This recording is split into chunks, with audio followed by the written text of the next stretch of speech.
Good evening, 12s, and welcome to Seahawks 360 podcast, where we look at the Seahawks from every angle every week. I'm Candace Higgins, I'm Tino Ganasius. and we are back finally to discuss some more draft picks leading up to the NFL draft coming up this week. Today, we're getting into the meat of things, the thing that I think every Seahawks fan cares about the most, and that is offensive line. Talking about the trenches today. A lot to get into for sure. But Tino, how you feeling? How you been? How you been living? What's been happening in your world?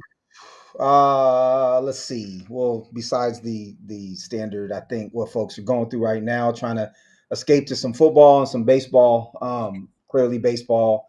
Actually, quick story. I went to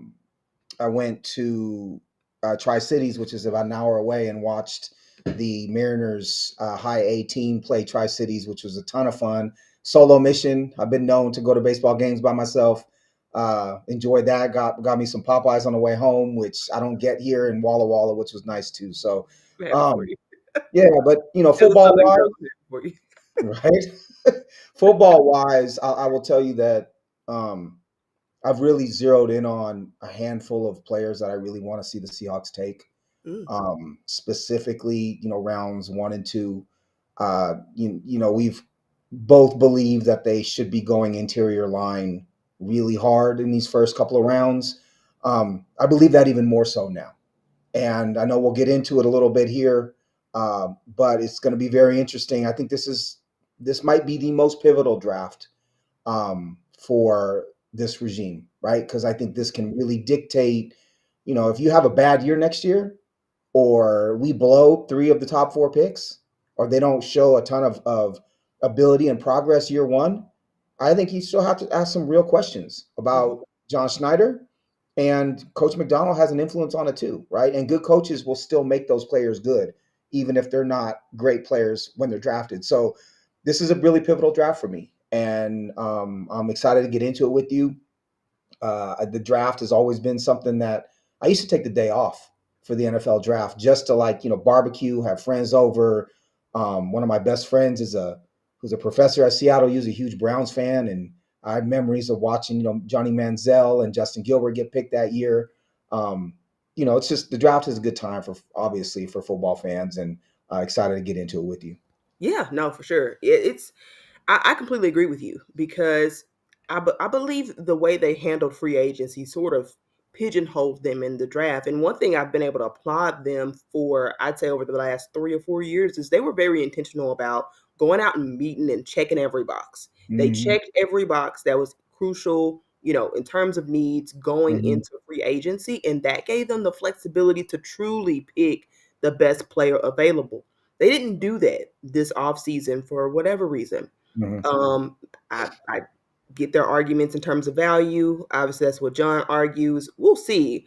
But what makes them even more in a tough position, in my opinion, is that offensive line is one of the toughest things to grade out after that first year. Like, it's not a guarantee. I mean, there are on occasion, every draft, you're going to have some day one starters, but where they're drafted, the situation they're drafted, there's so much fluidity in Sure. terms of how much an offensive lineman can contribute for you day one starter, Mm-hmm. winning situation. And I mean, if you go back and look at PFF, a lot of the rookies from last year were mid. I mean, they were okay and maybe showed some promise, but also struggled as well. That's the common refrain. Give They me have mid. I don't care. Give themselves me in a mid. hole. Give me Yeah. mid this year. Give me mid is better than what we have. But when I say mid, I mean around the same grades our guys got, like Yeah, yeah, 60s, you know what I mean? Like really not, when I say mid, like actually kind of like below average, really. It's more often what you're gonna see from your rookie performances, which made this move and pretty much them putting all of their eggs in this development basket. Mhm, It made it bold, man. I can't say anything else but that. John must have some true confidence that his job is secure, mhm. because they can't afford to miss.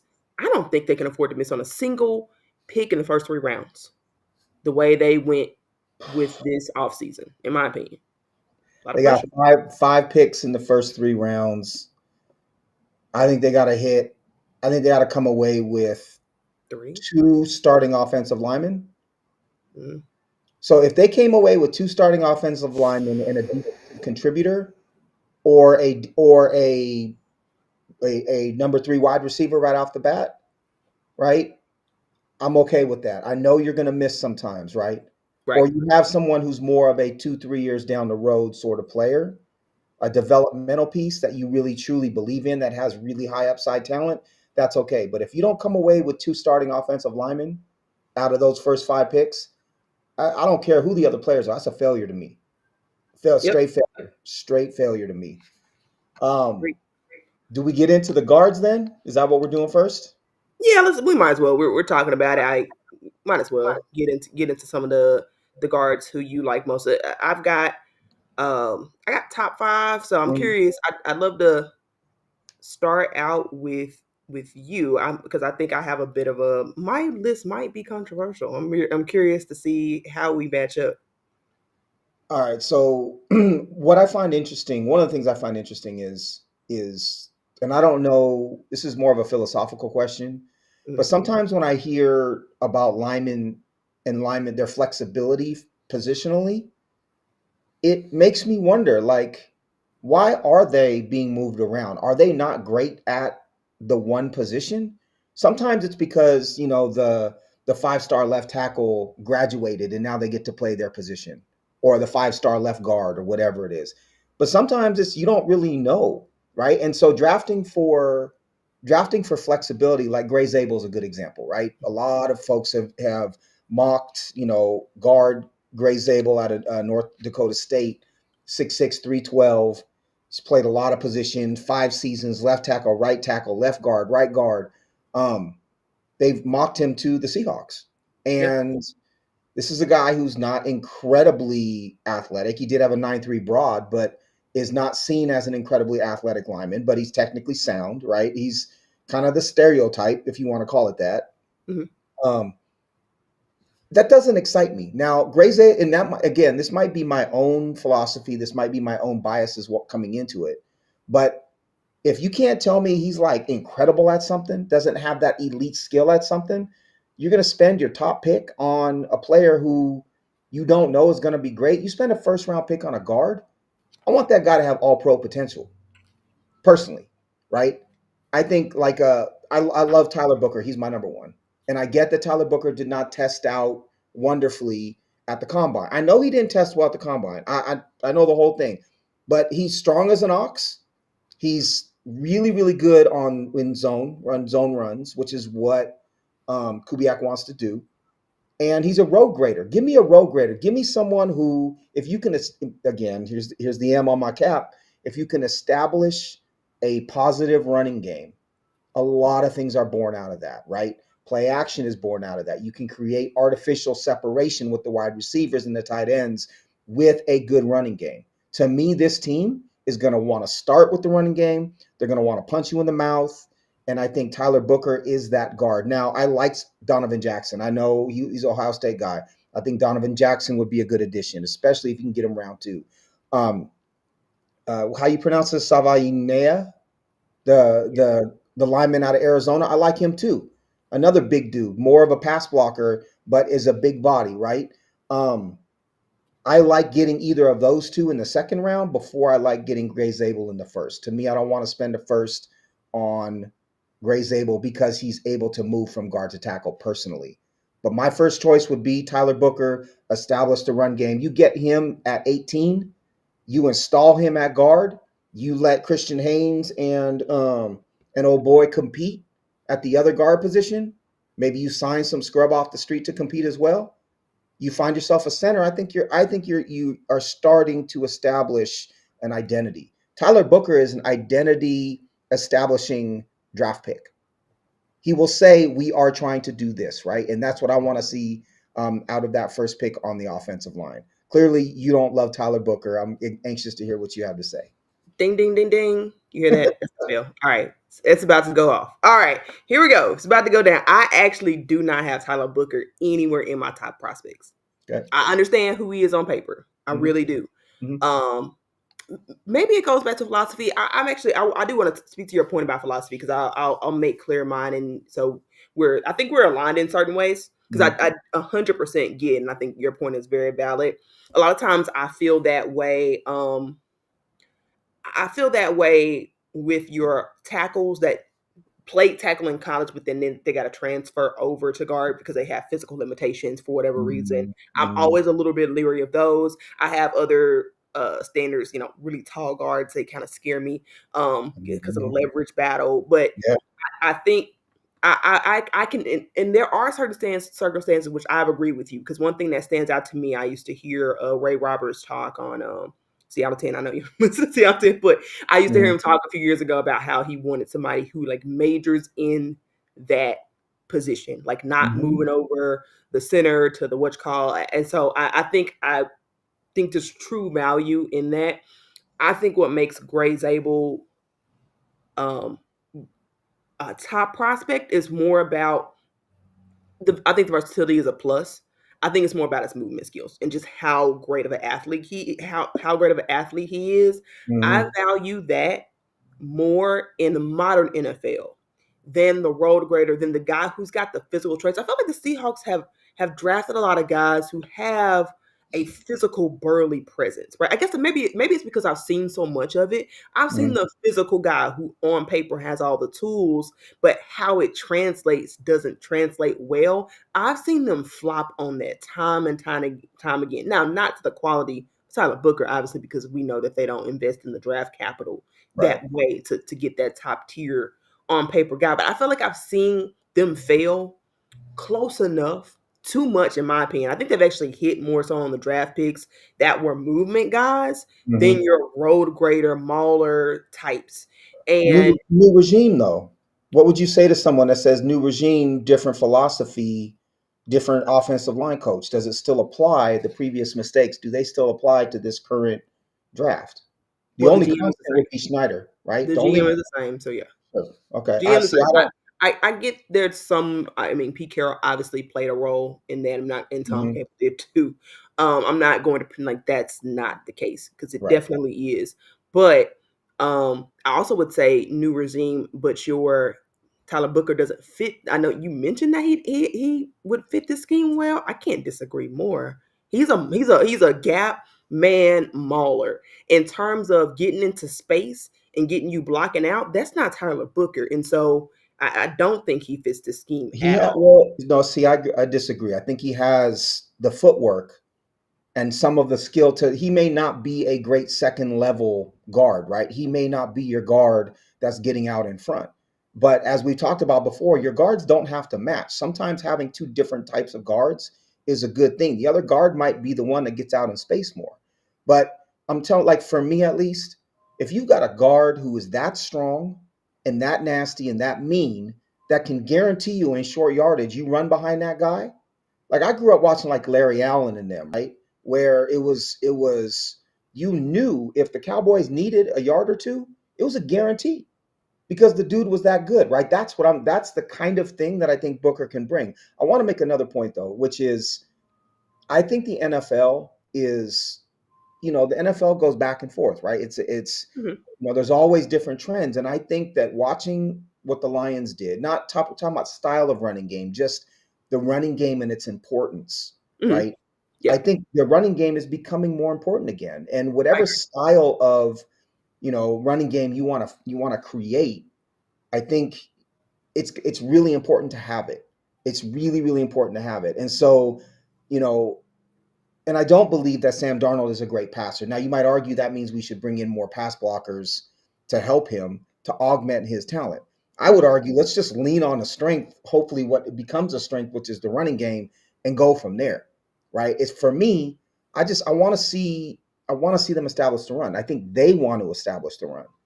And so that's why Booker for me is and I get the athleticism isn't there for him to really explode onto the second level, but I think that's Christian Haynes has some of that. If he's developed over this past offseason, he has the ability to do that. What was that against the Falcons, where we saw him open up a hole way downfield for K9 to score? Right, he has that kind of athleticism. That's if he develops as we thought he might. You pair those two together, I think you're looking at something a little bit different. So I don't know. I don't again, I don't I've seen the Gray Zabel type of again, I don't want to like completely stereotype. I don't want to say that because other folks like him have done X, that he's also going to do X. But I love the idea of someone who's a true guard, a true run blocker, who comes from a true blood program, right? Who we know is going to be sturdy in pass protection, maybe not mobile, but sturdy, and is going to blow open holes. That to me, that's what I want the identity of this team to be. And I think that's what Mike McDonald wants the identity of this team to be. I think that's the theory. I think how you get there looks very. I think the methods are very different as to how they look at getting there versus what a Tyler Booker would give you. But I will say this: I'll part of the reason I disagree with you is because of my stance. You know, I mentioned in the last episode. You know, I said there aren't a lot of quarterbacks that struggle early that ultimately end up being the franchise guy, right? I Mhm. think I feel similarly when it comes to particularly offensive linemen who struggle with testing. I could Mhm. be wrong. Again, won't pretend to be this draft expert, but more often than not, there are just very few cases I hear about the offensive lineman who did miserable testing wise, unless he was like there was an injury, like obviously playing into it, who was Mhm. healthy, failed miserably on all the testing, and then still turned out to be worth the quality where if they were drafted high, worth the quality where they were drafted. Most of the time you hear about the the workout warrior who failed because everybody thought it was a workout warrior type situation, and then ultimately they end up being the good guy. So that makes me a little leery too. It's not even just um, it's See, not even just the tools. It's I, probably a bit of a circumstance that makes yeah, me it screams a little red flag to me.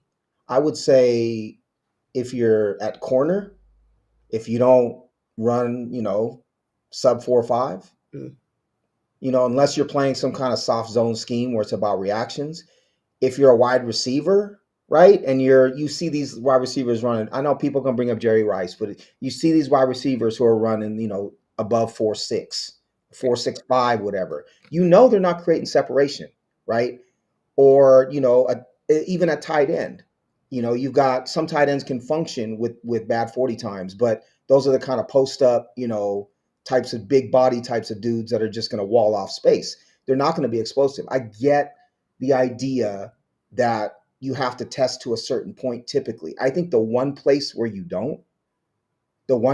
it's a little less important is on the offensive line. If you understand leverage, right, and you have that functional strength and you have the footwork to put yourself in the right position and not get pushed over, some of the testing doesn't matter as much, in my opinion. Now at tackle it's different. I think at guard it's one thing, at tackle it's different. That's why you have the less athletic tackles sometimes transition to guard. Yeah, But I that's think at guard, depending on scheme, if you are country strong, right, and your footwork is good, right, you're coordinated with your feet, and you're technically sound, I think you can be really, really good without testing out great. Now, would you rather have the guy who, is gonna, vertical jump 36 inches at 300 pounds? Of course you do. I just think that guard is one of the few places where you yeah. don't have to test and you can be technically sound and be an all pro. We've seen that happen time and again. No, Um, I'm not gonna say okay, well, he didn't have bad testing; he had miserable testing. But he did. I'll throw this last question Mhm. to your point. Okay, would you say they would still have to get him probably, at that 18th pick, essentially, like that he's not going to fall to the second round? No, I don't think he's falling. I don't think he's falling past the 20s. Great. I think if you Given want to what get him now, you trade down to 23 or something like that and pick him. Sure, 24. Sure, recoup like a third or a fourth, something like that. I okay. think you could do that. I don't know that if he's your guy, right? I could see the Seahawks doing that. He goes and then they reach for a Donovan Jackson or something like that in the early 20s. Now, Yeah, I don't want that. I like Jackson. I don't like him as much as Booker personally. yeah, Um, I don't know. When I look at this list, if we get back to that top five, if I look at this list, I see the top four, who are for me Booker one, Jackson two, the Arizona dude three, and Zabel four. If you come away with one of those four in the first or second round, right? Whether you have to trade up to get them, trade back to get them, whatever, you come away with one of those four, that's a good start for me. I'm okay with that, right? I'm good with that. You have one of those, You got the two other guards competing. Now you got to go find yourself a center as Yeah. well. But one of those four. When you start getting down to some of the other guys, and it's not to say that like a Tate, Ratledge, one of those guys can't play or can't be a good Seahawk. There are plenty of guards that we've seen get drafted lower, but I want to see them come away with a premium talent at guard. If you're trying to patch up both guard positions, come away with the premium talent with one of your first three picks, and we can build from there. Your whole Yeah. line doesn't have to be great. I'd Right. love it to be, but you got to have at least a couple. I agree. Especially, you know what? If he's on the left side and he is who and it's Booker and Booker can open up in the running game, and Charles Cross comes back and is better next year, which I expect him to be. I think you have something, right? If your left side is solidified, at least you can run behind that left side. It's I just I need something to hang my hat on with this line, and it's I not going to happen agree. if we don't get one of those first four. They definitely need something that they can hang their hat on. Mhm, What I was getting at is if you're spending a first round pick, and we've already established how high stakes mhm, that this pick is, especially their first few picks, sure. really. In my opinion, I think it's a mistake to go with a guy who, even though he has a higher ceiling, has a higher buzz quality based on the testing, because then you'll be able to look back and say, it's okay, that was really obvious. He didn't work out. He tested miserably. I'd Mhm, rather them get a guy who might not have the physical. I don't normally like physical traits, but I think there's some other guys who may not have the physical traits of Tyler Booker, but have some really elite physical traits, right? Go get a guy like that that doesn't have an obvious red flag that you can point to, because you can't afford to miss. And I think that's where I lean. You can't afford to make a mistake. And mhm, so if they had, drafted, picked up anybody really in free agency, I'd be right. with you. I'd like the upside of Tyler Booker because you've got that update, but they don't give themselves any margin for error They because of don't. that. They don't. That's really why I've got him off of my top five. So I don't. Then that's I guess so. The disagreement is mostly just how we see Booker more than Yeah, any. I'm with you as far as risk.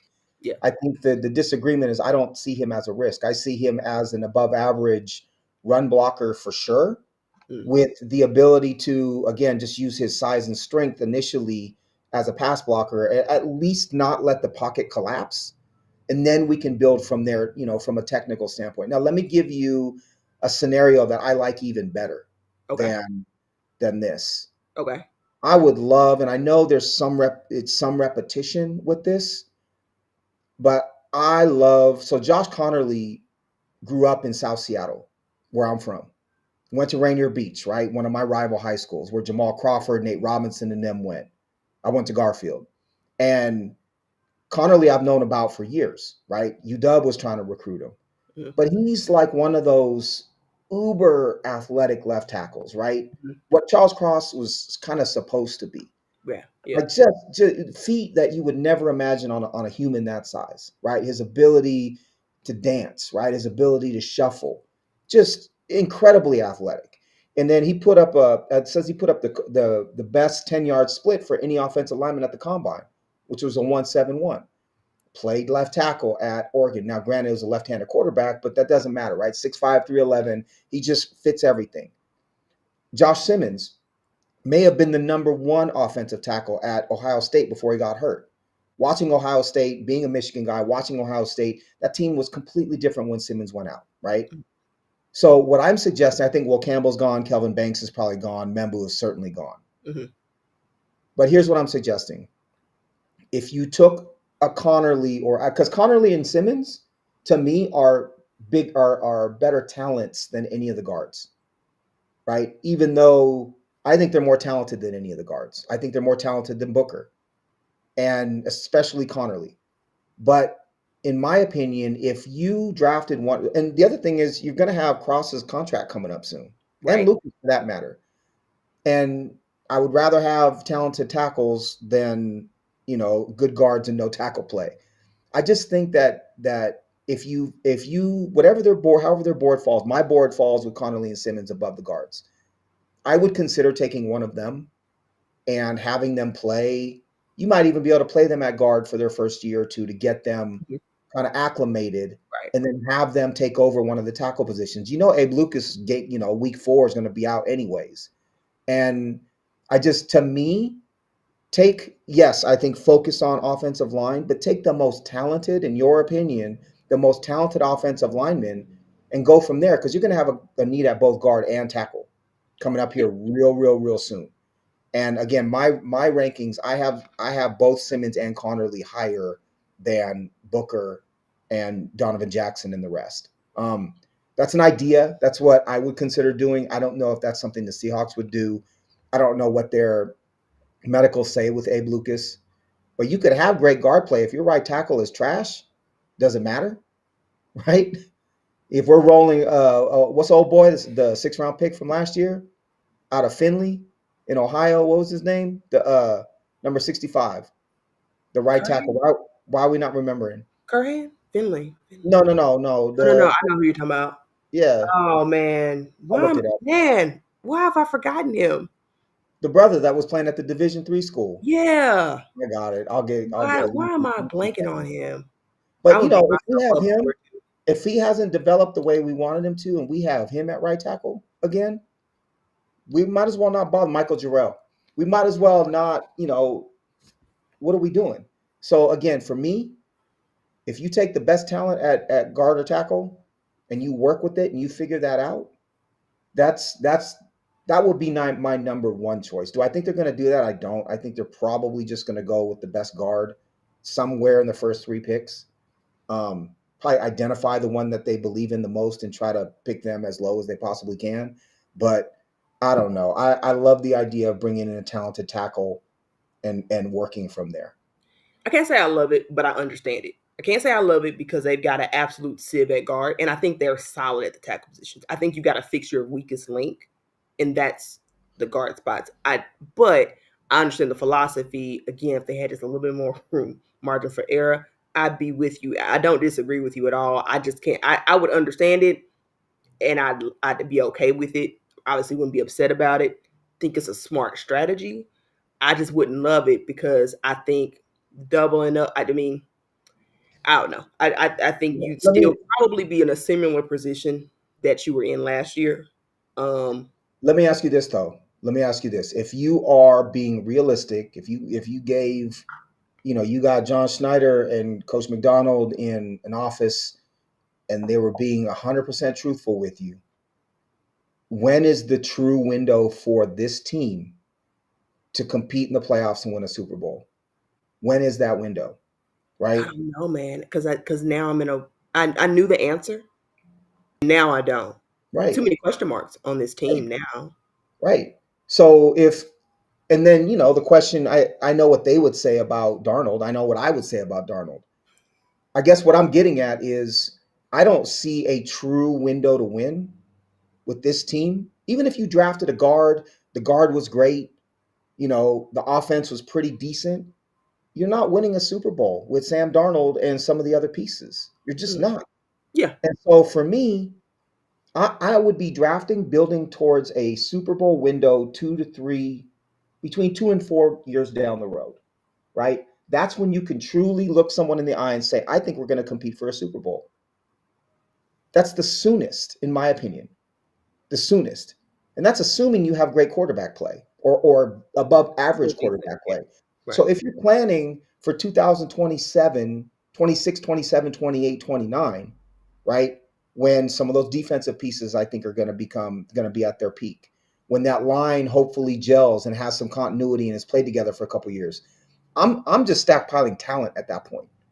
I'm trying to bring in talent for that line, thinking about 2 and 3 years down the road, which is Yeah, again that's clear. why Yeah, I might go get that tackle. I might go get a tackle and let Charles Cross go, knowing that Charles Cross isn't worth the money he's going to get, right? Depending on what your internal scouting says. I guess for me, I'm still in talent accumulation mode more so than I am what is this team going to look like, you know, this year. I've given up on this year. that's I fair. have. I I think it's have. fair. I Average think it's fair. average quarterback that realistically is a series of 1 year contracts, which says to me you don't truly believe he's your Super Bowl quarterback, right? Well, actually, there are some details. It's basically it's a 2 year deal. It's more like a 2 year deal. The dead But money they cap. can get rid of him after one, and it's not as cost prohibitive as I think we thought it was in the beginning. New My details came understanding. out. I think they still got a $40 million dead cap hit on that second year, but pre-June 1st. Okay, There's a well, Bill Goes article. I just saw about it the other day. if you're bringing in a different quarterback, in theory you're bringing in a young quarterback at that point in time, and Yeah. you don't necessarily care that you're taking a huge cap hit anyways, right? Because you're not going to be competing in that moment. Now, the other thing is, I think Charles Cross, if I'm not mistaken, his contract is up when They've got to make that fifth year they've contract got to decision make a by May decision 1st. about it, right? So 20, it's up in 26 if they give him that fifth year, right? Yep. And then K9's contract is up after this year. Hmm.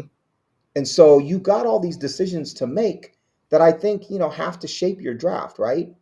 And if you're not going to re-sign those guys and you're going to bring in some young players, are you truly trying to compete this year or next? So it's the timeline, I think, shapes some of their decision making.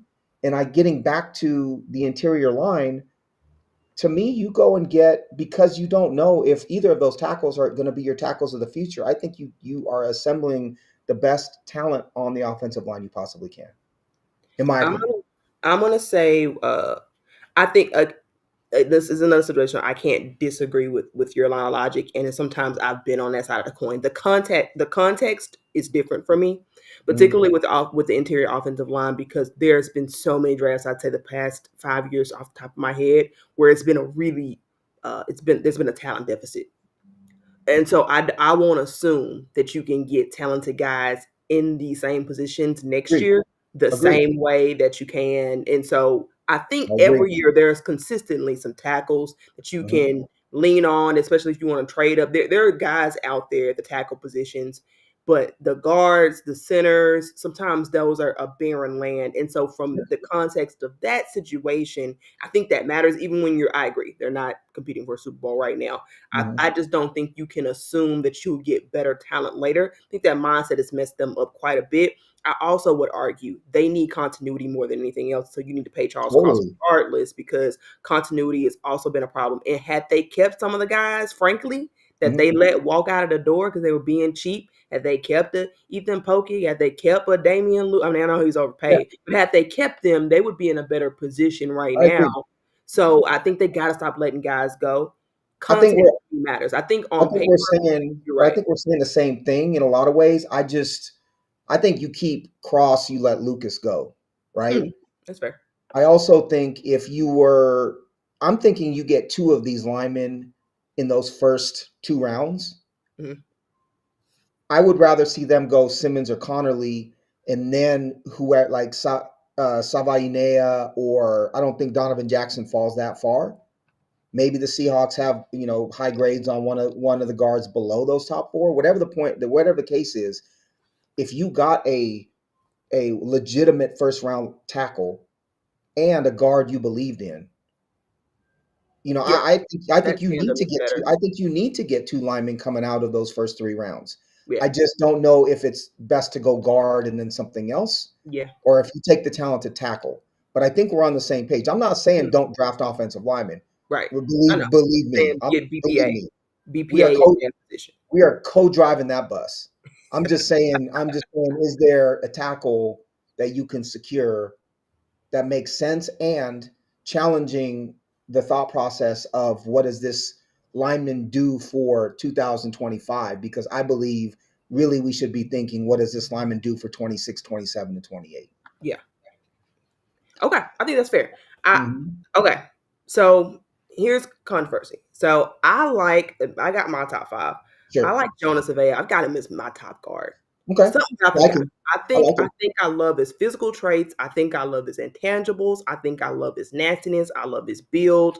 I Mhm. love and I understand that there are some, struggles against speed rushers, but I love a lot of what he brings. He just seems like a guy to me. He seems like he could be a Mhm.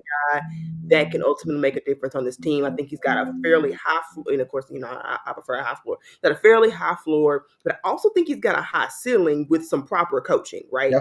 coaching will make a difference for him. But I kind of like the offensive line coaching staff relative to where it's been.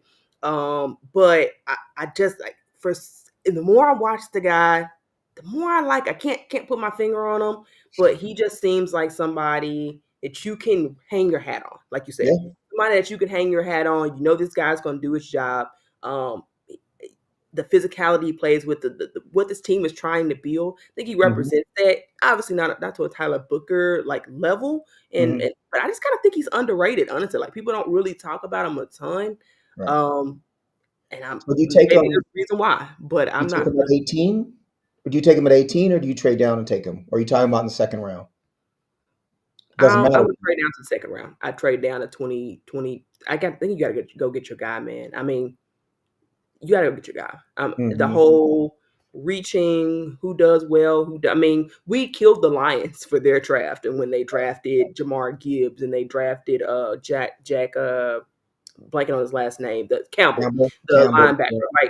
right? The value, right? We killed them, and they are a better team. I mean, I guess Jack Campbell didn't come an All Star, I mean, or a Pro Bowl or anything, but like I think they needed. That's what the team needed, right? Hmm. I think that's where the Seahawks are. You can trade down, understanding the value somewhat, but you Sure. can't do like you said and put yourself in a position to say we're going to assume we can get this guy in the second round, and then somebody else goes to get him because the offensive line, I the agree. dirt of talent. I mean, every team needs a guy. So I agree. can't play around with it too much for sure. No, you can't. And I like him a lot. I'm with you. He's my number. He's my number two with Jackson at three. Yeah. Um, Jackson Jackson is has my three. movement. Jackson is my three, actually. Donovan Jackson Jackson. has Jackson's movement skill is awesome, and I think he is that outside zone type of movement guard that you've talked about wanting. Um, my dream scenario is, again, their first two picks are the best two out of Booker, Sabainea, Jackson, Connerly, Simmons, right? And you get two of those three or two of those guys in your first couple picks. That's the draft. You won the draft already from a Seahawks fan standpoint Right. if you attack it in that way, right? And that's Right. not to say that both players are going to be great, but the expectation is both players are starters. Hmm. The expectation is both players are probably starters, week one. And at least you have talent now. Right. It's not just big body scrub that you drafted in the sixth round 3 years ago, Jake Curhan, right? That Yeah. Oh, it's really? someone you can actually, to your point, you can hang your hat on, right? Yeah. That there's talent there to be developed. So I don't know. I'm nervous though, because I could see them going, having a wide receiver, That Ted would make me McMillan. pull up Tino. Or Matthew Golden drops to them and they decide to take him at eight, kind of not panic, but say, "Oh, Yeah. geez, look at this dude." You take him, or a Michael Williams or a Shamar Stewart. They fall in love with the athleticism and the size, you know, that sort of thing. Or they've been on Nick Scorton forever and they want that power, DN sort of position. I don't know. I don't know. You know how John Schneider is. You just. It's I'm gonna have to make my sign on the spot. I'm gonna have to make my John Snyder sign immediately if they do some absolute trash like that. it was funny though, because I was listening to Mina Kimes and Daniel Jeremiah were doing this like pseudo mock thing, I heard. their podcast, and I was laughing because they were talking about the Seahawks taking a receiver. Yeah. Tate McMillan, I think It was Sheila. McMillan, yeah, and DJ was like, "Look, I think half the Seahawks fans would be excited because it's a fun skill player, and half the Seahawks fan would be upset because the line is so bad." And I'm like, no. The smart ones are going to be upset because because they understand that the line was that bad and it needs help. And you The get a ones wide that play receiver the in ones here. that play too much Madden are going to be the ones that are going to like the McMillan pick, right? Yeah, And not that I exactly. don't love McMillan. I like McMillan. It's just you can't throw the ball to nobody if you can't block. Yeah, That's what I it comes down to. He's all right. But I mean, it's a mid wide receiver class. I just don't believe in reaching and a class that's already at a dearth of time. I mean, anywho, let me officially name him yeah, out the top yeah, five. yeah, So yeah, I've go got Jonas Avea. I've ahead. got Grace Abel as my number two, not just because of his versatility, but I just love those his elite movement and his he's got such a cerebral like thought process processing things. I think he could frankly, I don't care where they start him. Whether they start him at center or whether they start him at guard, it's an upgrade for what you have now. Could you argue that you just want one guy that masters and that majors in the one thing? Yes, but they don't have a ton of that in this draft. That's what you got a lot of guys who are either project current tackles who are projecting Hmm. the move. There's not a lot of pure guards, pure this is what he is type Hmm. of guys. And on the offensive line, even if you say it's a pure right guard or a pure left guard, these teams put them anywhere they want anyway. Yeah. So I mean, it's the most unpredictable thing. So for me, that's not a deal breaker. There's a lot of other qualities I'm a fan of, particularly Hmm. because the center position is something I am worried about. I would love to just have another alternative there, Sure. sort of breaking my rule where I normally am with you, but this year it's low times, Tino. Low times. I got to change my standards this year. I change them. Third, I got Donovan Jackson. Fourth, you probably will completely disagree with me, but I like Jared Wilson at center a lot. Again, spoke to the issue that Sure. I think this team has. Now, obviously, this is a second round, third. I would love to get him a third round, but I think more realistic, you can depend on how the draft falls. But second, third round, I don't mind overdrafting when it comes to these offensive linemen. Get Mm. somebody who can help you immediately. Yep. Love a lot about his game, and frankly, the center class drops off of a heel. Once you get past Jared Wilson, it's pretty much just your sixth round, fifth You round. You got know, not I even do about like Seth. I like Seth McLaughlin a lot, the Ohio State center. I watched him play. He's yeah. not, and he's a zone scheme type of dude too, right? Which I think helps. But I like the idea. I like the idea a lot of valuing Wilson, and I think that the center position is one we're not talking about as much, but is incredibly important for them to find their center of the future. Mm. Um, it sounds like we line up. Other than my assessment of Zabel is lower than yours, and my assessment of Booker is higher than yours. Yeah, But man. other Yeah, I than think that, you had Jared Wilson. I've also got Tate Ratledge is number 5 for okay, me. Um, so you're just a no go on Booker. No, I'm no go. I'm a no. Like I said, he's not. That's why I said ding, ding, ding. He is not even in my. No. It's a red flag for me. I don't want to draft him. Can I Somebody give else can you? take Can that I give risk. you? Let me give you a red flag. Okay. So one of the notes under Gray Zabel on ESPN is he gives too much ground at times, but digs in and fights to anchor. I don't want no guard that says when they say he gives up too much ground at times at guard. I think you could say that about almost every guard. You ain't saying that about Booker. Booker way too strong. He's not. Booker You is not. have bigger questions Booker about is Booker. the best lineman at Alabama. He's not giving up ground. So Okay. here's my red flag about Gray Zabel, and that's the arms. The arm. I think he's got natural level. The arms, and I will give you that at times because of his height, which is generally a deal breaker for me. The tall guards Six are six. normally scary for me. That is my red flag for Zager. A Man, 6'6" guard, but he's got natural leverage for his height, especially, but just in general, like compared to all the other guards, he's probably got some of the better leverage. Um, you know, six, keeping consistent. Now, six, when he gets to the second level, I think that's when he runs into a little bit more problems. And give me a guy who I feel like you can work on that. You six, can't six, coach okay. Six tone. six, 6'6" guard out of North Dakota State, where one of the primary notes is he gives up too much ground at times. It's not a primary note. It's a Not a note. primary It's note. a one It's paragraph. not a primary note It's at it's times. one paragraph, and it's in there, right? I'm just saying, 6'6", North Dakota State guard who might be a little bit light in the loafers, if you know what I mean, or in the pants, like He's can't 312. necessarily hold his water. No, yes. I think his issue is leverage, not anchor.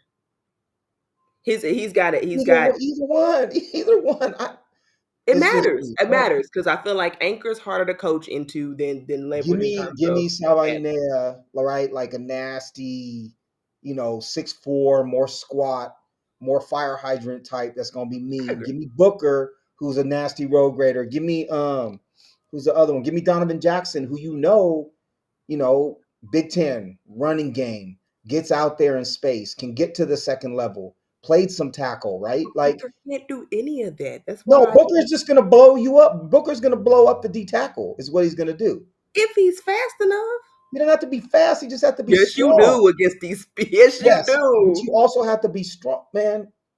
Okay, You we're can't. gonna disagree Your about strength Booker. only matters so Give much me if they Booker. blow right by you. Your strength only matters so much if they blow right by You you. need, yeah, Give they me can't blow. quickness They can't over. blow by you if you got a huge initial punch, which is one of the things he does best. If you don't even get your hands set, he Hey, doesn't have the best hand. he got long. He also got long arms. Guess who doesn't have long arms? Guess who looks like T No, Rex? Zabel, T and Rex. don't let me die on the Zabel hill. I like Zabel a lot. I feel T like he's one of the top Rex. prospects. I have Jonas Avea is my top guy, but I've got Gray as number two. And yes, he's got the That's gonna arms. be I always you. worry Gonna about. be Team Gray. Your Team Gray Zabel going into this draft. That's you. I'm not. My guy is Jonas Avea. That's, and I know I'm Uh, mispronouncing his name. I think it's you know you. Savanea. How about you now? Yeah, You that's know my guy. That's my heart you planting true. that flag. You Give planting me that flag height. on Zabel Island. Zabel Island is Candace Higgins. There we go. I'm give T me Rex. Zabel Riverboat. Like I own mobile real estate. You Like I own. rented a yacht. You're Give me a renting. You're renting a nice crib on Zabel Island right now. yacht. Yeah, I'm not fully. I'm not because again, I will. I'm not going to pretend like the height isn't a red flag for me. It is. I think he's got enough skills. I think he's got enough quickness. I think he's got enough athleticism. He, I think he's got enough in terms of footwork, hand placement, all of that stuff. So being able to deal with stunts, twist, natural combo blocker. I like all of that more too, than my concerns for his height. But it is one. I won't pretend that it's one. Give too me a shorter guard tall. any day. Too Here's the tall, problem. short. Too tall, short arms, and gives up ground at times. Here's the problem. Tino, almost every guard in this draft has short arms, dude. But not Donovan Booker. Jackson Booker has. got long arms. He's the only one, but he also has terrible testing, and so there's a very strong He's a argument guard. about I can don't, you ask? man. Hey, bad Well, testing, I can live with. Like historically bad testing, I'm sorry, it's going to be a red flag. It but just you don't is. necessarily even know the factors that went into. It could have had a bad Is he day. injured? Is he injured? Did he have a broken leg? That's that would be the excuse that I would accept. Is he mean as heck when he plays guard? Was he So is opening up Jonas holes at Savannah. Was he opening? Yes, and I love Savani now. I Savannah, love him. give me him. Give me Give him. me him too. He's I'm good got with the him. he's got the tools. He's got I'm the saying quickness. the short arm 6'6" dude is not my dude. That's all I'm saying. I mean, but even 7A has got 33-inch arms and seven Yes, eight. Like that, right. like none of these guards and centers have long arms. So But the he's squat. reason But he's squat, which is he is different. squat, he's got a thick, Mhm. yeah, he's got a He's thick core. heavier. He's heavier. He's shorter. Right. Right. I think there's a difference there. Yeah, there he is because he's got that Zabel core. is shaped like a tackle and has some of the not with the arms, but like he's taller like a tackle, and he's got Yeah, good feet. But he feels like a tackle. They're moving into guard because he can't play tackle like we talked about, right? Whereas these other guys are more true guards. I no, I gotta disagree with that one. I gotta disagree with that one. All right. Well, I'm not sure that you can be Team Gray Zabel, and I'll be Team Tyler Booker, and we'll see where that ends. I think we'll both be supporters of Sabaina, and let's see what they do. yeah, I think Booker might let you down, my guy. I'm He not ain't gonna let lie me to you. down. Like, I He have ain't let me down. concerns. I have Yeah, concerns. no, I think there are concerns with him for sure. But I'm saying that the difference in a corner running a 4-5-5 or a 4-6 and a guard not necessarily testing out well, but having great tape and being strong as heck, I'll take the guard. The chance that the guard is a bust is less because from an athletic standpoint than it is some of the other positions if they don't test as well. Guard is one of the few places, like I said, where you don't have to test perfectly to be really, really good at your position. Perfectly no. What was this broad jump? I do believe in the broad jump. Now, obviously, how fast you run a straight line is not going to move me too much. Too much. But broad jump, I do believe translates pretty well in terms of explosiveness and athleticism to the NFL. That one I do think more consistently of all the tests. Um, So let me ask you this: what part of you don't think he'll translate, even though his tape was what it was? no, maybe I'm wrong. I heard someone, and they may have been wrong, mention that uh, Alabama guards don't always end up turning out, Now, I or like remember James offensive Carter. linemen So here we don't go. always have a 34 reputation. and a half inch arms, 11-inch hands, 6'5", 321. Bench press 21 times. Yeah, Broad was 7'10", which is obviously not good. 5'3", 8 in the 40, 196, 10-yard split, 27-inch vert. He didn't test well, for sure. It's the For broad sure. jump for me. It's really the broad jump. I agree with you in 7'10" terms Broad of is the worse. 40 time is going to. I mean, you can shine in a 40, and I think that's a plus. But if you're not doing well in the 40, I'm not. I mean, a straight line speed that's only going to matter so much when short area quickness. I think also matters quite a bit as well. But I've just got. I don't know, man. It It's does. It does. And bad, bad vibe. I've just got to. It's given, but it's given could be a higher probability of bust, which I just can't get on board with. But but I I think I that I I, think I a lot of the don't other think guys you're have the wrong. same. You said what? I said a lot of the other guards have the same. You can make that case for a lot of the other guards as well, right? The issue with the A lot guard of the class other guard is the short prospects. arms. The short arms is an issue with the entire guard class, and that's why I'm not going to kill Gray Zabel over because I mean if you're going to kill him for that, and he's got elite traits or high quality traits, Hmm. despite the short arms, you're not better off getting the guy who has less less premium traits, right? And he's also got short arms. So that's why Gray's able.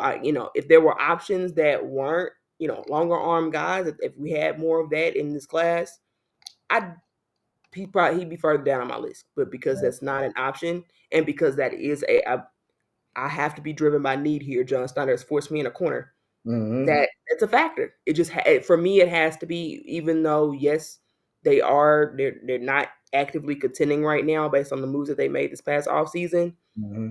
But that also, you still need to play 17 games. Like there's still you need function. You need functionality in Right. some ways, and they won't have that if they I, double down on tackles. In my I opinion, just give me like I said, give me the guy that's going to be good in 2 years.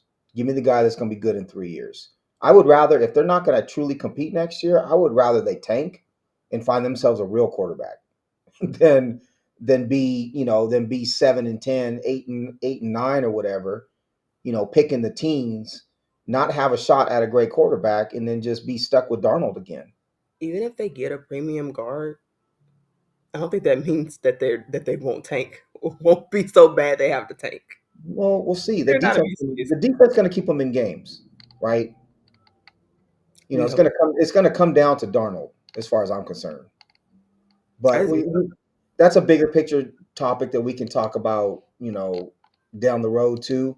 Do you want to touch on center at all? all I've got. My two centers are as such: Gray Zabel, and Jared Wilson. Those are my two guys. Anybody else? I'm not interested in a lower level fifth round pick. We got Ulu. If I wanted a fifth round pick, we have Ulu. Ulu. I'm good, and I kind of like Jalen Sundale. Hmm. I like his promise. I feel like we've got enough there. If you're talking about later than that, if you're talking about back end of the draft guys, give me a right tackle there or something like that. Like I Yeah. don't want a center that's at the Are there bottom. are there any other tackles that you really like outside of those top five that I mentioned? Mm, Not I didn't deep dive on tackles as much. Not not a ton. I can't say with passion that I have big. So the one thing I'll say, like I like Cameron Williams out of Texas, and Emory Jones Jr. was like one of those 5-star type, tackles at LSU. I Here's what think I'll I say: would think him as a guard more than a tackle. Is that? Emory Jones or Is, Williams. No, they're oh, both I tackles. think I'm Williams. Yeah. Here's what I'll say though: is both of them would be developmental, right? And Yeah. until we know what this coaching staff is capable of with the line, I don't know that you spend a high pick or high-ish pick on developmental dudes without the Mm, right coaching, right? yeah. I don't think Laumea or Haynes are not talented. I think they're I plenty agree. talented. I think the coaching was just horrible. Yeah. Agreed. And so, we can talk until we're blue in the face about an Emory Jones or a Cameron Williams. Does it matter if we don't have the right coaching in place? And so Can I just my hope is the new coaches, are able to develop an offensive line, and so it is worth it to pick those kinds of guys. But I want to see it, right? I want to see how Scott Huff was yeah, so bad. it was bad. Like Haynes was supposed to be the guy. We were both excited about him, and he Mhm. almost regressed over the course of the year more than anything. Yes, he did. It's bad, Yeah. bad, bad. Yeah, it was.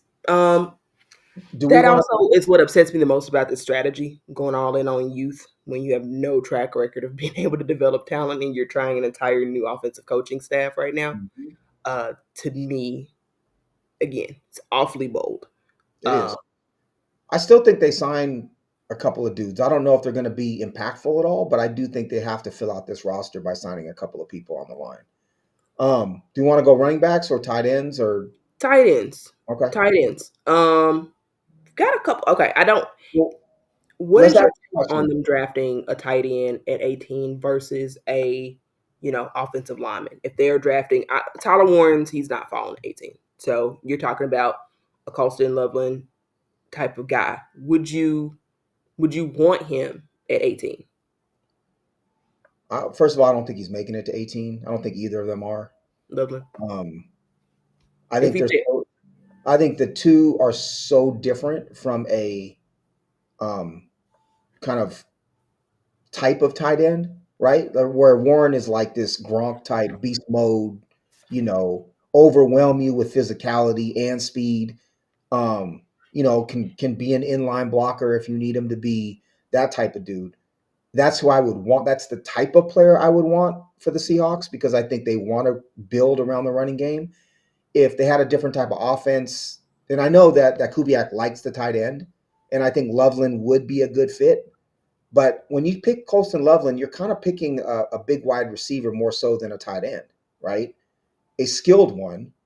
And I'm not going to put him up there with Bowers, but it's that type of idea where it's his value is about his pass catching, right? mhm, It's not about his blocking. He can block, but he's not going to be a dominant blocker the way Warren might be. right, So for this Seahawks team with a quarterback that I don't believe in, and you don't know who the quarterback is going to be down the road, I don't think picking Colston Loveland is a good idea. I just don't. As much as I love him, right? A Michigan man, um, incredible tight end, incredible routes, tons of athleticism. I think he's going to be a superstar in the right offense. I really, really, really do. I think he's a superstar. I think he's a much better pass catcher than Warren is. I think he might put up better stats. Warren might end up being a better player all around. yeah, Loveland's going to put up better stats, I think, in the passing game in the right offense. I think Warren's the better fit. I think Mason Taylor's a good fit down in the second and third round. I don't think Ferguson is a bad fit. I think Loveland is a bad fit. I think Arroyo is a bad fit if we're talking about tight ends. I just don't think it is a priority. And I don't know about the tight end class next year, but I don't think spending a premium pick on a tight end is smart for this team. It would feel like a luxury pick for a team that has no offensive line, in my I opinion. I I gotta disagree with you. So I think for all the reasons, so you said you wouldn't want to make a pick, questions at quarterback, not Mhm. knowing who your quarterback of the future is. I believe in building a team around the quarterback, and to get a solid team with skilled players and trenches, and you need both. I think that tight end room is looking real suspect. Noah Fant Bragg, has been a Bragg disappointment. is. Despite my championing for him, he has not lived up to my championing. Okay. So, And I like AJ Barner as a guy, but I think he's a solid guy who might be able to get you a Will Disley type of production. I don't think he's going to be able to do anything. I no, think that's the best you're going to get. Like that's a right. great case Well, scenario for you. I'll say too, if you were to pair Loveland though with Barner, right, two different types of tight ends, I think that would work. Yeah. But I guess my question for you is you wouldn't feel that would be okay with you if they were building at tight end now? Yeah. Because they don't have DK anymore. And they need some guys who can be a they need guys Get now. down the Now seam, with that DK sort of on thing. this roster, I think I would agree with, but I think they needed some help at the tight end room regardless. I think it'd be a little rich if you already have a DK Metcalf. You don't. You got two small dudes and Cooper and an aged out Cooper Cup Right. and Jackson Smith and Jigba. I think you could use. I think it's an underrated need Right. on this See, offense. Yes, we all know O line. Second biggest need in my opinion is tight end. right.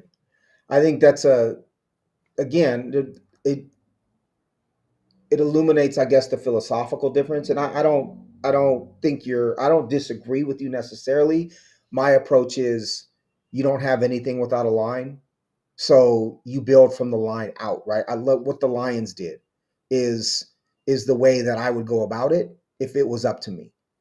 What I'm saying is I think picking a tight end because you can get you probably will get serviceable play, average tight end play out of Fant and Barner next year if they're healthy. Average, not good, not bad, average, right? And I think you want to improve upon that. I do. I think Barner year 2 is going to be better. I think Barner last year had some great blocks and some clutch catches. I think he's better than you may. I don't love Fant, but I think Fant is athletic enough to give you some form of threat. He's not good, he's average, right? So, but what I'm getting at is the tight end is not a premium enough position when you have, a bunch of turnstiles and the interior offensive line to pick a tight end round one. I don't care who the tight ends are that are available. I would be upset. Mark me down as being upset if they go tight end round one. I'll tell you. I'll go your take on the reason why you were good with taking a tackle. The reason Mhm. I'm good with taking a tight end, and that's they need blue chippers bad. They lost one, in my opinion. They lost two because I like They lost blue chippers on offense on the offensive side of the ball that I think frankly was in need of more blue chippers. But think about I position. think you need those, and I also think you need safety blankets for Premium whatever quarterback you is have. not a premium position though. To me, it's I'm not a listening. position. Yes. It's not a position that you have to be great at to win. No, you don't have to be great at it to win, but I also think you need to have some great players to win. I think you Yes, need to get great players. yes, you need. I don't care Yeah, what position but you on can.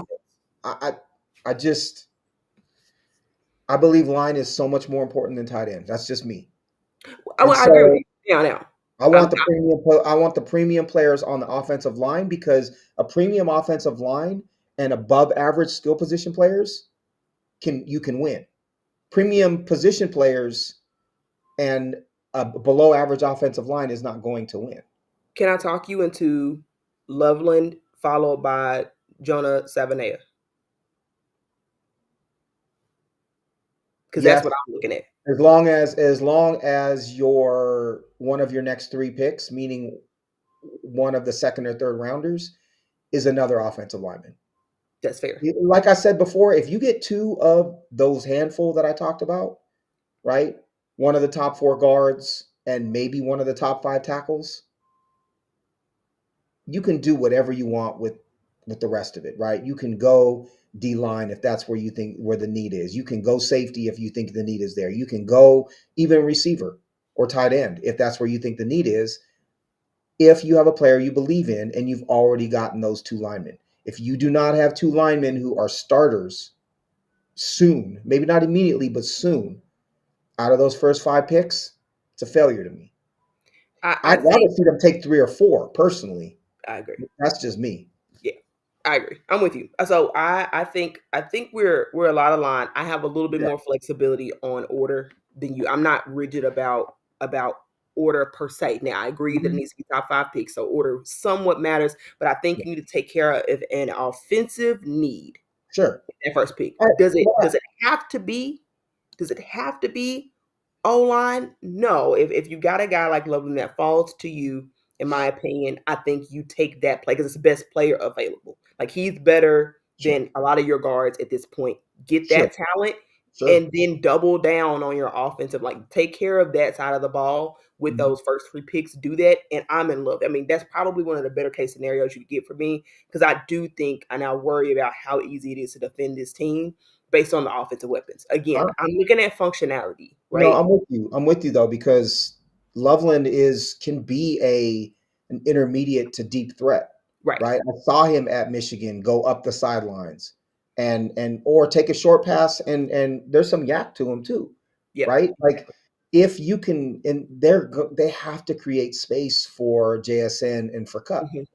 Otherwise, and it might have to be unconventional. You might not get the 4-3 burner outside who's a true deep threat. It might have to come from somebody else. Exactly. Loveland can do that for you. Yep. So no, I think the idea of Loveland for me works again, provided you're taking 2 or 3 linemen right after him. I agree. But I'll I'm with also say I think the tight end class is a little deeper in some places, right? Like Harold Fannin from Bowling Green is a very good pass catching tight end. I've heard him going as high as round 2. you. He's Said who? Harold Fannin Jr. from Bowling Green, the tight end. He's a good pass catcher, and there are teams that I really like that really look. like him. I don't love the blocking. No, but I'm saying if you're looking for a pass catching type tight end who's going to create some space, and Yeah. so you're taking him in the 3rd round with one of those 2 third-round picks or your second round pick. Um, Even Thomas Fadone, the tight end from Nebraska, is talented. I think there are guys who you can get who may not be Loveland or Warren, but are upgrades over Noah Fant and upgrades over Barner from a pass catching standpoint. There's talent there, is what I'm My saying. my issue for the tight end room, and I agree because there's a lot of depth there. My main issue is if I could get a guy that I think at least can be competent in, but like there's a floor on his blocking that I Sure. don't think exists outside of was it Gunner Helm, Oh, Gunnar Gunner Helm Helm.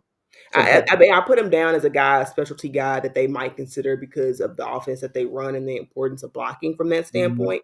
But in terms of a guy who can be a genuine offensive threat for you, as well as at least hold up potentially in the blocking area, that's why I would say it's worth going after Loveland. Otherwise, you're picking a poison. You're picking either the pass catcher or you're Yep. picking the blocker. Now, I do like Mitchell Evan as a guy who, a late round guy because he gives shades of Will Disley to me a little bit in terms of like he's just Sure. solid. Like he doesn't do anything great, but he can catch, he can block. He's also injury prone. So there's But that. give me, There's but that. give me that dude in the 4th round, right? Yeah, I don't want exactly. to spend one of those first 5 picks No, on a tight end too late. that you don't think is going to be really really good. Correct. Right? Agreed. And if you're picking a Gunner Helm and he's going third, say he's going 3rd round, you already have Barner or 4th, whatever it might be. You Gotta be already have Barner though. Why would you do that if you already have that style of tight end already? because I think I would say him looks like to be a little bit better of a blocker right now than what AJ Barnes showed. He showed promise, but I think Hey, he grew. I think he I evolved. Right. trust, I trust, I trust Barner as a blocker. I don't know. I just you can you can sell me on Loveland if you're going offensive line 2 or 3 times afterwards. Mhm. Outside of that, I think I agree. Mason Taylor somewhere in the 2nd round, I think would be make some sense to me. I don't want Mason Um, Taylor unless it's the third, unless he falls to the he's third. not dropping. I like him. He might go low 1. I don't want that. I don't either. Yeah, I don't I, either. I don't want that. I don't either. I'm just saying. Yeah, if you could get I like him him. at the bottom of the 2nd round, early 3rd round, yes, I think I don't mind that. He's not But a blue chipper, no, he's not. so He's not. that's why I wouldn't want to get a guy. Man, I'm already nervous for this draft. We're talking about tight ends, and I'm starting to get nervous. That's how much I don't trust John Schneider to do something crazy. That's because it's been a strange offseason. I think he had my trust before he He's decided that struggling. how he's operated this offseason has been really weird. I don't. I hate it really. Let me ask you this: if we can transition to running back at all, let me Yeah. ask you this. So K9, this is year 4, right? My guess is they don't offer him, or if they offer him a contract, it's not going to be for what he wants. Yeah. He should take. Charbonnet in 25, McIntosh in 25, a team that is wants to run the ball, wants to find a bell cow. Do you think they will spend one of those first 5 picks, meaning they're one, the 2 in the 2nd round, or the 2 in the 3rd round on a running back? And if so, who would you like to see? They could. Um, I think they might. get us Samson or Caleb But Johnson. the thing is, though, too, like Samson's only 200 pounds. Yeah. Is that They do might you want to speak. I don't know. Do they want to speak? Do they want a guy that they feel like is, yeah, you need someone who you need someone who is can run outside zone is what you need, right? Caleb Johnson out of Iowa is I like a lot. He doesn't have his 40 time was boo boo. I think he would ran in the 4.6s. But when you watch him at Iowa, he was dope. Like he was really, really good. Now, do I want him to spend a two on a Caleb Johnson? No. But a three, maybe. I don't think Jenkins and Henderson and them guys are gonna last. I think Hampton and Genty might be gone by the time the Seahawks pick in the first round. think both of Oh, them Genty for sure. in this day and age. Genty for sure. Hampton might. Genty for sure. Hampton might go to the Broncos. People Well, they like are Hampton a desperate. lot. They are Cowboys, really they're pretty Cowboys desperate maybe for too. that position. And there are a lot of people that like Hampton more than Genty. I guess what I'm saying is, I could see them finding if they really love one of these backs as their their bell cow after Walker's gone. Even a Damian Martinez, who I saw at Oregon State, and then he transferred to Miami. Yeah. Back, right? Tough back runs between the tackles. Um, I like drafting running backs. I think you can find value. I would rather see. I guess what I'm getting is I would rather see them spend a lower pick, meaning rounds 4 and below, on I that would running back than I would seeing them spend one of the first 5. I could even live with a 3. I think a 2 would be tough for me. If Uh, you've identified that dude, yeah, I mean it's got to be a value pick if you're picking I know Seahawks Twitter would just be in arms like that. They'd be we're so sick of seeing second round running backs. I'm not opposed to it necessarily. I wasn't really angry about it when we picked Zach Charbonnet or when we picked K9. Second round mhm, running backs don't upset me. Normally, I think you can get some pretty high premium picks at that position. mhm, Um, but I would agree. I like your running back draft, like the depth of your mhm, running back class yeah, more than the depth of the tight end class in terms yep, of fit.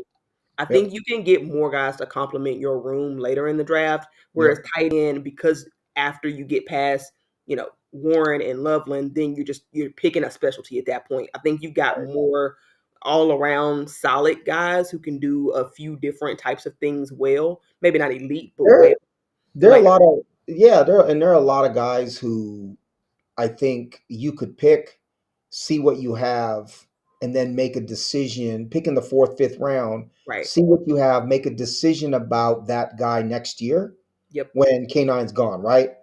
Like Tootin, the dude out of Virginia Tech, ran sub 4.3.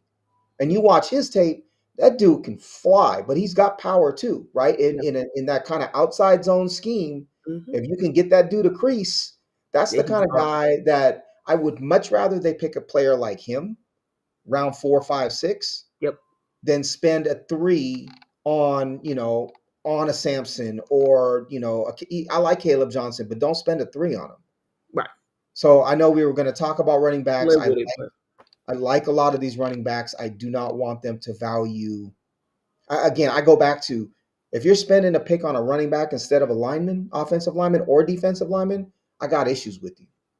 I just you've do. got to do both. To me, again, I give a little grace on order to some extent. Now, if they're drafting No, running back first, then I'm probably like I not might me. be out. I may be out here. like, Uh, but I mean, within reason, I can understand that you have to have some fluidity. When you're that rigid, you tend to reach and you tend to, right. that's when you start having a higher percentage of bust. And we've seen that with this team. Sure. That's No, why I disagree with their strategy in the in free agency. But you got to give it some nuance for how the draft yes. falls, how their board is, but also I think your rule of using those first 5 picks, you got to get 2 starters on Mhm. your offensive line.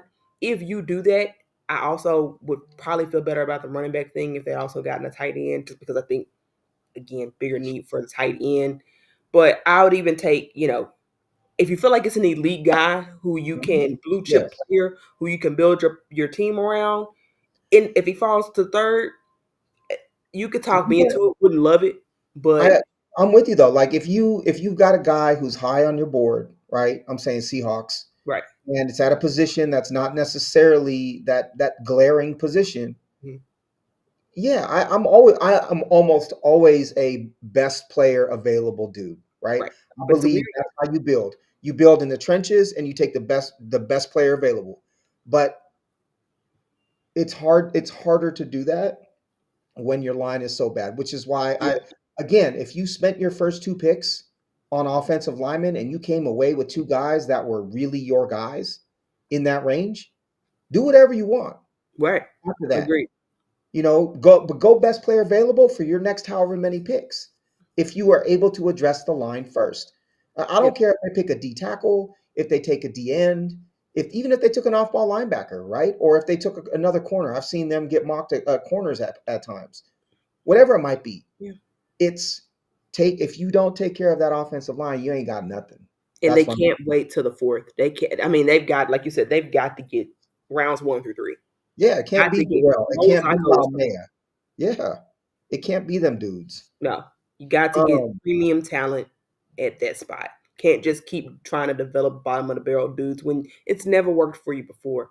So we'll see. That strategy is going to be real interesting. We've gone a little long here, but we're really about time for us to wrap up. But any other guys that like you like a lot that we have not mentioned that you feel like are either sleeper picks or you'd really love to you know see them on this team or I think really just offensive line or bust for I you. love no, honestly, I love the idea of Connerly or Simmons, the Right. drafting the tackle, the premium tackle. Mhm.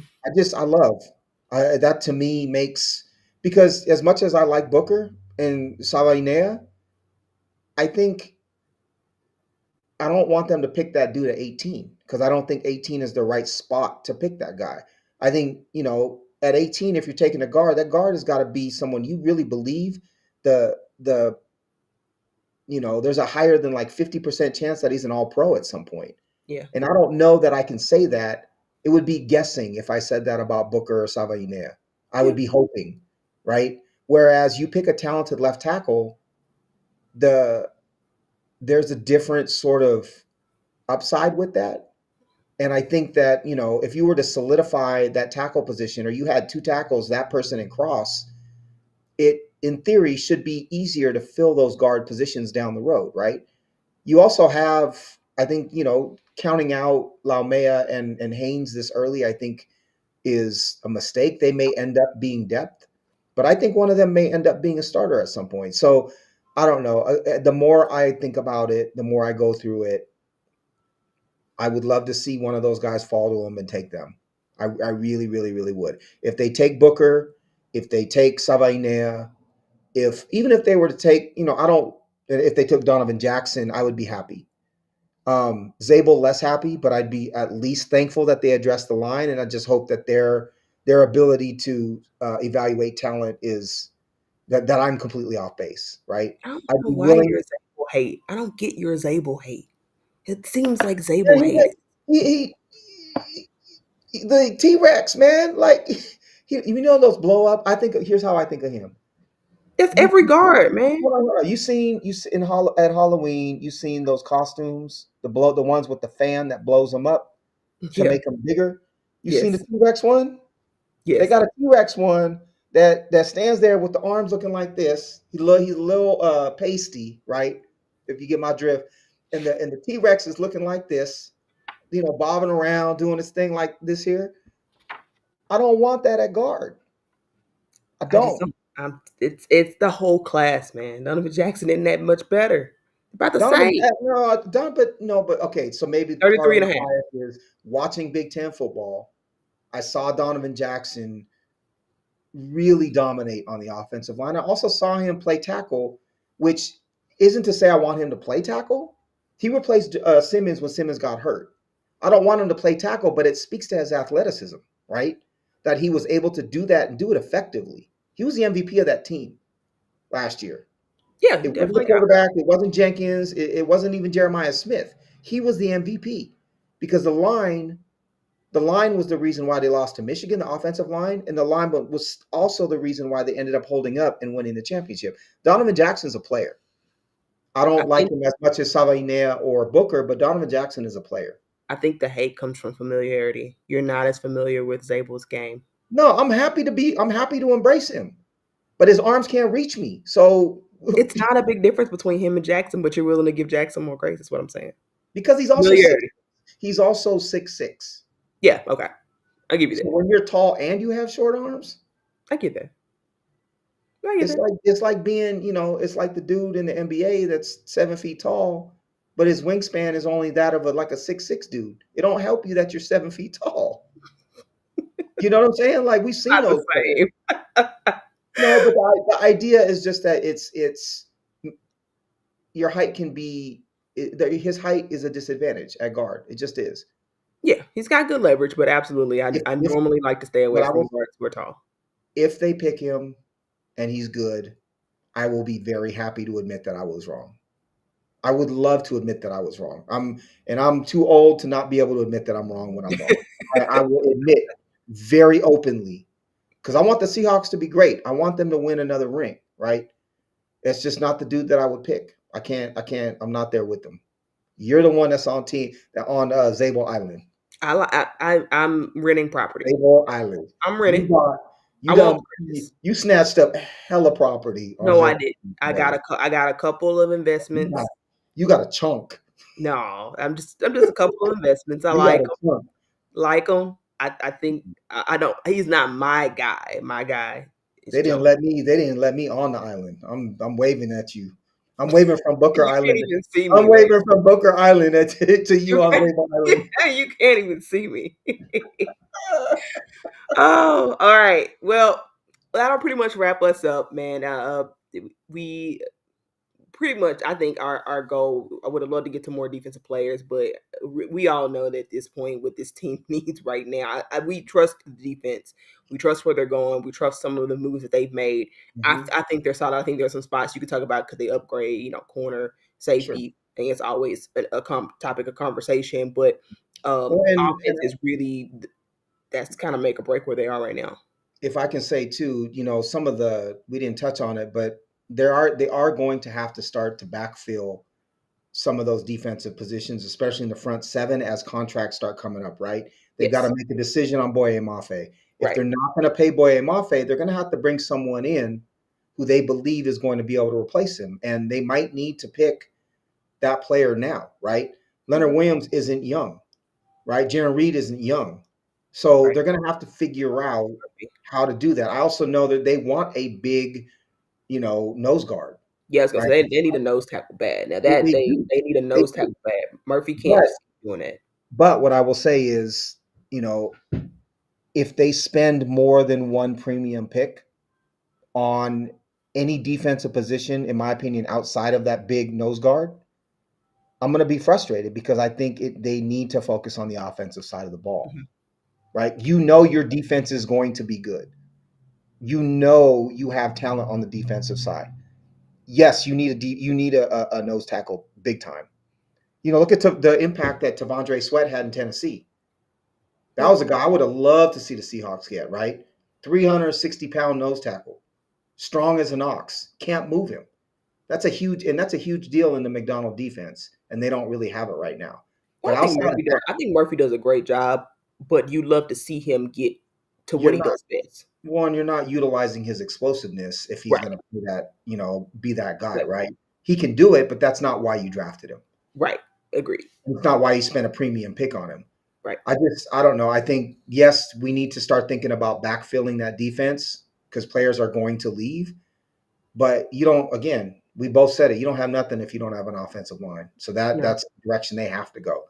Yeah. I'm waiting for our reaction when they pick Matthew Golden at 18. We are in. All right. So for our audience, Tino and I talked about it. We are going to live stream that first day of the NFL draft. Go live, react to all the picks, all the things. It'll definitely be interesting. Should be a lot of fun. I'm telling you all now, should they do something as dumb as that, I might With end the live stream right there. Y'all might not get my shut it down. Shut y'all it might not down. y'all might not the whole thing just gonna go all you You won't gonna see us, put you won't see me again. That'll Candace gonna put that Titans hat on, and she's gonna be done with it. She gonna turn the podcast off. no, I'm not gonna lie. It's bad. It's down bad as I would be. I can't do Titans. Can't do Titans. If people don't know, Memphis and Nashville have a beef. We don't like one another very well. But Right. anywho, I would just go back to I rooted for no one before I chose the Seahawks, and I would just go back to rooting for If I no can say one. one of the things in sports that is most upsetting to me is when a team moves and the new location either keeps the records of or wears the throwback uniforms of that old team. Mm, I have two examples. One is the obvious one that we're just talking about. yep. That Oilers uniform, that baby blue Oilers uniform, Warren Moon, Earl Campbell, was something I grew up with that I love. My late father bought, found probably stole, but found me a one of the Oilers parkas, the old school ones from the '90s, Yep. the pullover with the little pocket in the That's front, that's and it was dope. baby blue, and it had the big oil rig on the back, big red Yep. oil rig on the back. The coolest coat, right, for my dad. I just when Tennessee wears those, it's blasphemous to me, right? The other one is when the OKC talks about the Sonics records and talks about Gary Oh Payton yeah. and Sean Kemp and them, and I'm like, you don't Yeah. own that. That's not you. You don't got nothing to do with that. You have your own history, and that's cool, but don't touch the Sonics history, right? I So agree. I feel you. Like that's just I can't go there, right? Titans It's not don't have culture. it's not okay. Titans culture is just being mid. It's no I, culture. I like Cam Ward. I'm rooting for Cam Ward, but I agree. I I agree. I hate that for Ward, really. I do. Because that franchise is going nowhere. Local franchise Mm-hmm. means absolutely nothing to me because that's how bad the culture Funny. is That's funny. in Nashville. Anywho, Tino, tell the people where they can find you. You can find me, Tino Jr. 20 on Blue Sky. Lots of baseball content. We'll start putting out some football content as well on the our podcast handle. I'll take care of some of that in the upcoming days. Come join us for the draft party. Should be fun. Crack a beer with you if you're down with that kind of thing. We're just going to chop it up, and we're going to talk about this draft, how it impacts the Seahawks, and just kind of react to each pick. I think it's always fun, to talk about these players if you've seen them in college, kind of what your perspective is, and I think we both know enough about other teams that we can comment on the picks for those individual teams as well. But I'm excited. Should be a lot of fun. I might Absolutely. try to invite some of the homies too to join. That'd be fun. That'd be fun. That'd be fun. A lot of fun. So be sure to follow the show on X if you are on Twitter or X. We are at